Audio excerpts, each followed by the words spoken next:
Vlog namin today ay tutorial kung paano gawin yung suman alabubo.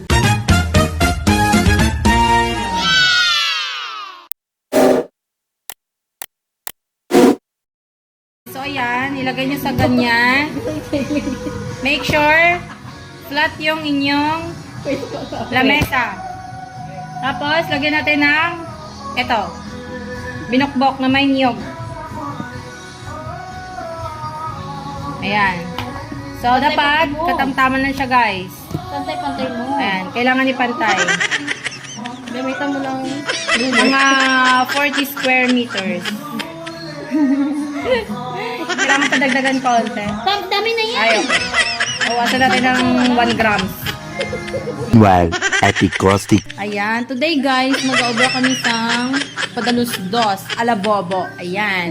So, tingnan nyo. Ito na yung mga ingredients. Ipiprepare na namin. Kailangan hiwa-hiwain siya sa maliliit na portion para ito yung magiging pangbalot natin ng suman.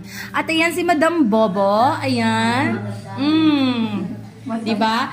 Ano yan? Yung binukbok. Yung ano, pinagiling natin na bigas, tapos nilagyan niya ng boko. Masarap na boko. Asan yung boko?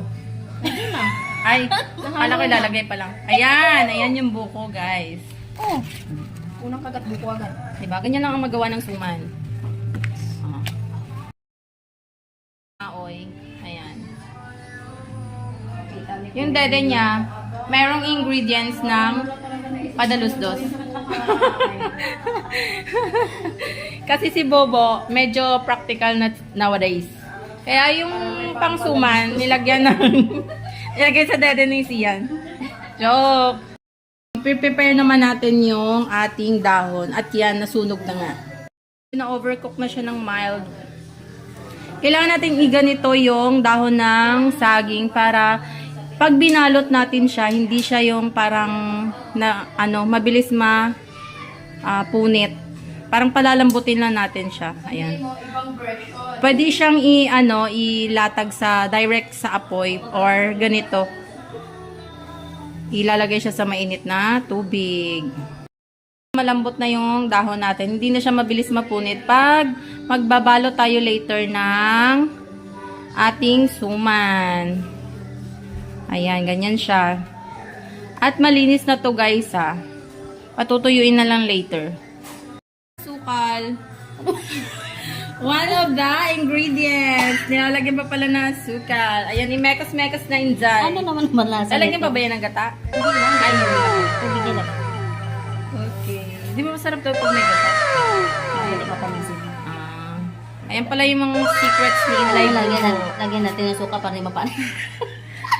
Para hindi siya mabilis mapanis. Ayan. Imekos-mekos na yan, insan. Ayan. Ay, eksperto lang nakakagawa niyan. Wala nang ano yan. Measuring cups. Diba? Imekos-mekos na natin yan. At later, papakita namin sa inyo kung paano yan babalutin. Tayo ng suman. Marami tayong sisirain buhay. Ganun. Para ganadong-ganado ang everyone. Ayan, magchichismis tayo. Ayan, nagsisimula na sila. Madam Jovelyn. Ang gagawin niya daw, suman is for charity. Ayan, sa mga gustong manghingi ng suman, pumunta lang dito sa Dilang. Ayan, medyo madami-dami to, guys. Ayan. Isa lang per person, ha? Hindi pwedeng dalawa. Ay, nako. Sabi ni Bubo, share the blessings daw. Kaya kung sinong may gusto ng suman dyan, pumunta lang dito sa bahay niya. Hanapin niyo yung bahay ni Magno Residence. Dito sa May Dilang. Ayan, sa May Dilang. Diretso na kayo sa pinakadulo, yung malapit po sa, sa may, creek. Ayan, kailangan tuyo siya. So, ayan. Pupunasin yung dahon. Ayan. Siyempre, sa mga, mga laking probinsya dyan, alam nyo naman kung paano gumawa ng suman. Pero itong suman kasi namin may kakaibang ingredients. Kaya, hindi na namin isi-share. Siyempre, na yun. Secret recipe na yun ni Madam Bobo. Sobrang secret, sasabihin mamaya. Ganyan. So, syempre, itupi-itupi. Ganito. Yan. Tapos, after maglagay, papasa sa kabila. Ayan. Ganyan mag-manufacture, guys. Ayan, pinasa sa kabila ulit. Ayan. Sample muna. Ayan yung first, natin. First sample. Ganda-ganda yan ni Bobo. Yan. So, yan guys. Yung ganyan lang. I-roll over. O, diba? Padalus-dus na. Ano yung ano? Tapos, tutupi sa may bandang dulo. Okay na yan. Ayan, Hindi ko kabilaan. natandaan. So, ayan na Pagkataya natin to, guys. may partner na siya. Finished product. Nan, amoyin dyan ang aton na pala dos-dos, alab bubo. Kita nyo, secured, di ba? Hindi yan siya, hindi yan siya magbubukas. Tapos, iluluto natin to later.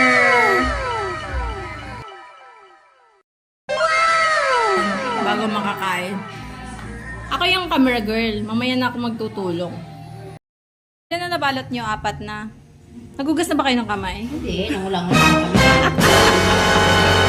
Kailan 4 na yun na nabalot nyo? Paano malalaman kung masarap yan o hindi kung di ka magano? Ako, ugas. Saka ka mag-ugas pagtapos mo. Kaba. Namimigay ba naman tayo? ang secret ingredients. Basta namimigay ka.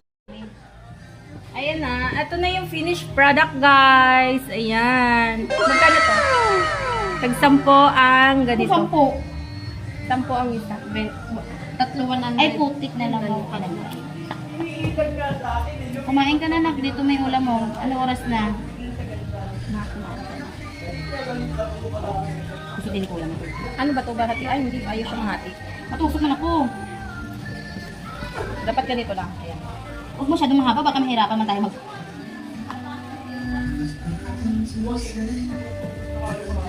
Hatiin mo lang. Gawa tayo ng pantali. Ayan. Yung tangkay din ng saging. Dito mo kasi, oh. Sis, Okay na yan. para nga makita ka. Hindi pala. Ano pala yung bitana? Ay, na ito. Ano mo? Kala ko si Pitana ni Bubu ano eh.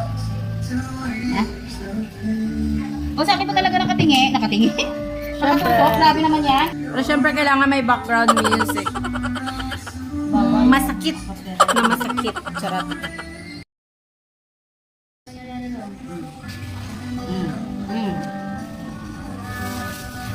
Parang nagtubig. Tulog ka lang din akan.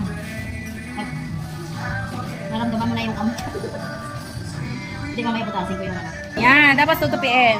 Dapat ano to? Good for 100 packs. Yan. Tapos, igaganyan nyo lang siya. See, kasi nilaga natin yung, yung dahon ng saging. Hindi siya napupunit. Ganun pala yung technique, guys, ni Madam Bobo. So, ayan. Ito na siya. Tutupin natin ngayon sa Gedli. Ay, sa pinakadulo. Ayan. Partner mo dito. Kita nyo, guys. O, alupi, di ba? Ay, padalustos. Nan, manakara. Tason, partneran mo siya kara. Ayan. Kailangan mag-asawa sila para itatali natin siya na ganyan.